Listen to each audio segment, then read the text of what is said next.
Order order అంటే సరిపోయిందా? అర్హతలు ఉండక్కర్లేదా?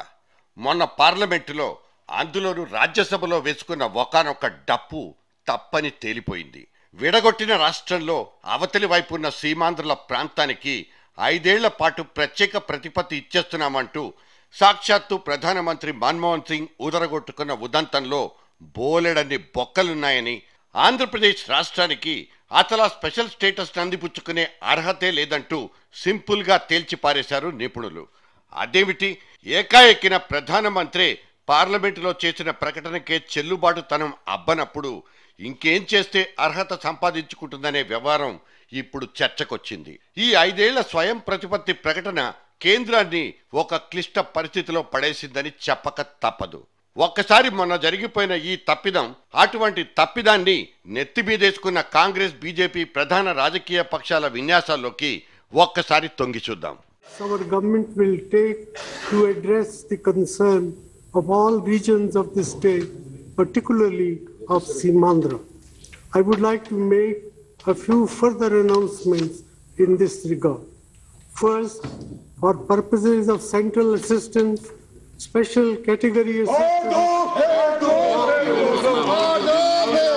for a period of 5 years. ఇది పోయిన గురువారం నాడు మన ప్రధానమంత్రి ఏర్పడబోయే ఆంధ్రప్రదేశ్ రాష్ట్రాని కోసం ప్రత్యేక ప్రతిపత్తి ఇచ్చేస్తున్నామంటూ ఆయన ప్రభుత్వం తరఫున చేసిన విస్పష్టమైన ప్రకటన. టూకీగా చెప్పాలంటే కొట్టుకున్న డప్పు, వేసుకున్న టముకు కూడా. అసలు ఈ ప్రకటన చేయక 2 రోజుల ముందే సోనియా కూడా ఈ మాటే చెప్పారు. అంతెందుకు, మన ఘనమైన సీమాంధ్ర కాంగ్రెస్ నాయకుడైన జేడీ శీలం పార్లమెంటు బయట కూడా ఇదే మాట చెప్పుకొచ్చారు. ఇంతటి గొప్ప ఔదార్యాన్ని ఒలకబోసింది సాక్షాత్తు రాహుల్ గాంధీ అని అంటూ ఆవేశంగా మైకుల ముందు నోరు చించుకున్నారు కూడా. రాహుల్ గాంధీ గారు మమ్మల్ని పిలిపించారు.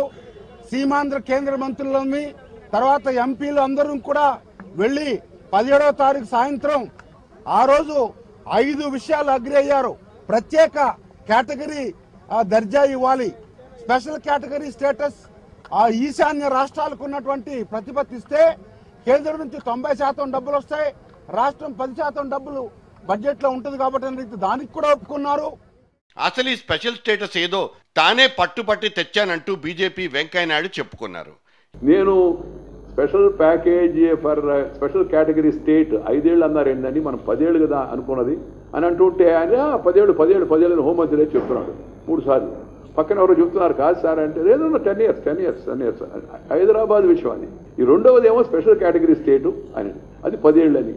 ఆ తర్వాత పక్కన ఎవరో చెప్పారు. అందుకని నేను పరిస్థితి చూసి రికార్డు కాకపోతే, పార్లమెంటు దాంట్లో రాకపోతే భవిష్యత్తు ప్రభుత్వం పైన అది బైండింగ్ కాదు, జనానికి కూడా సంతృప్తి కాదు. అందుకని మీరు జయరాం రమేష్ గారు సమాధానం చెప్పినా పర్వాలేదని అన్నాను. ఇంతకీ స్పెషల్ స్టేటస్ అంటే ఏమిటి? దానికి ఇప్పుడు వచ్చిన కష్టం ఏంటి? అసలు అది ఎందుకు చెల్లుబాటు కాదు?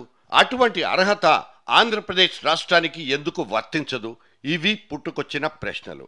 రాజ్యాంగంలోని ఆర్టికల్ 370 ప్రకారం ఒక రాష్ట్రానికి ప్రత్యేక ప్రతిపత్తి ఇవ్వడానికి స్పష్టమైన కారణాలని పొందుపరిచారు.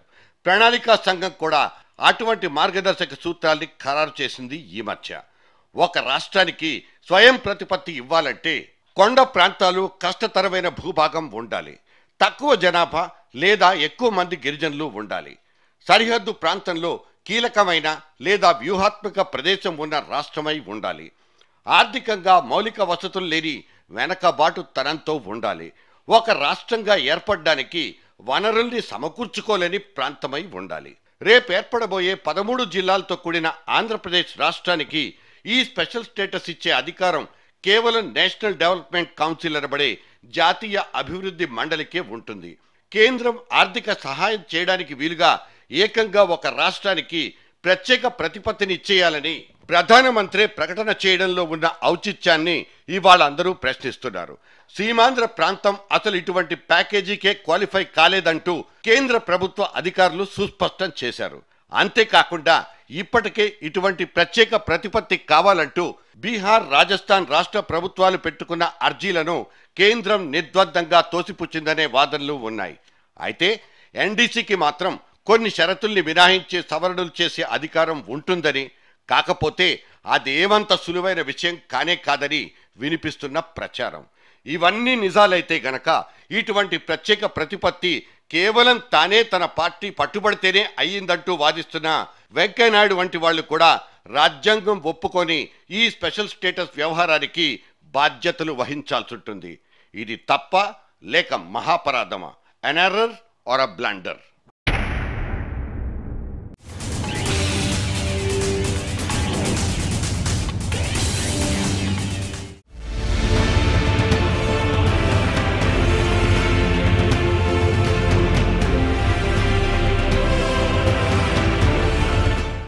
ఇప్పుడు జరుగుతున్న చర్చల్లో ముందున్న విషయం కాబోయే ఆంధ్రప్రదేశ్ రాజధాని ఏదన్నదే. తల తొలిచేస్తున్న ఈ వ్యవహారంతో తలలు పట్టుకుంది రాష్ట్ర ఐఏఎస్ యంత్రాంగం. పరిపాలనా వ్యవహారాలతో అహర్నిశలు తలమునకలయ్యే ఈ అధికారులు ఇక తమ తమ గమ్యాలేమిటన్న విషయం గురించే చర్చించుకుంటున్నారు.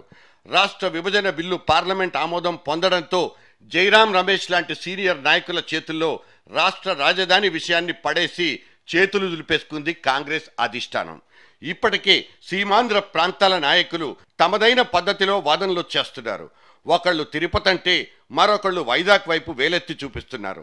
ఇక మొదటి నుంచి కర్నూలు మంత్రం జపిస్తున్న టీజీ వెంకటేష్ లాంటి వాళ్ళు ఎలాగో ఉన్నారు.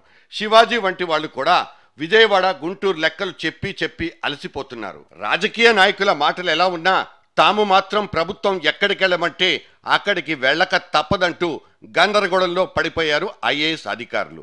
ఇప్పటికే 180 మంది ఆఫీసర్లు బదిలీలకు మానసికంగా సిద్ధమైపోయారన్నది సచివాలయం సమాచారం. ఓ సీనియర్ ఐఏఎస్ అధికారి మాట్లాడుతూ తమకు సివిల్ సర్వీసెస్లో వచ్చిన స్కోరింగ్స్ ప్రకారం సొంత రాష్ట్రాల్ని కేటాయించి ప్రోత్సహిస్తారని, 30 ఏళ్ల సర్వీస్ చేసిన తర్వాత ఇవాళ మమ్మల్ని మీ పుట్టిన ప్రాంతం ఆధారంగానే ఇంకో చోటకి వెళ్ళిపోవాలంటూ ఆదేశాలు ఇవ్వడమే ఆశ్చర్యం అంటూ వాపోయారు. ఇక వేరే రాష్ట్రాల నుంచి ఇక్కడికి వచ్చి కష్టపడి తెలుగు నేర్చుకుని చిన్న చిన్న ప్రాంతాల్లో సబ్ కలెక్టర్లుగా పనిచేసి పైకెదిగిన తమకు మళ్ళీ ఎటువంటి మౌలిక సౌకర్యాలు లేని ప్రాంతాలకు పంపిస్తే అక్కడ కూడా పనిచేయక తప్పని స్థితి వచ్చిందంటూ నిరాశపడిపోయారు. మొత్తం మీద ఈ ఐఏఎస్లు ఇప్పుడు ఐఓఎస్లుగా బావురుమంటున్నారు.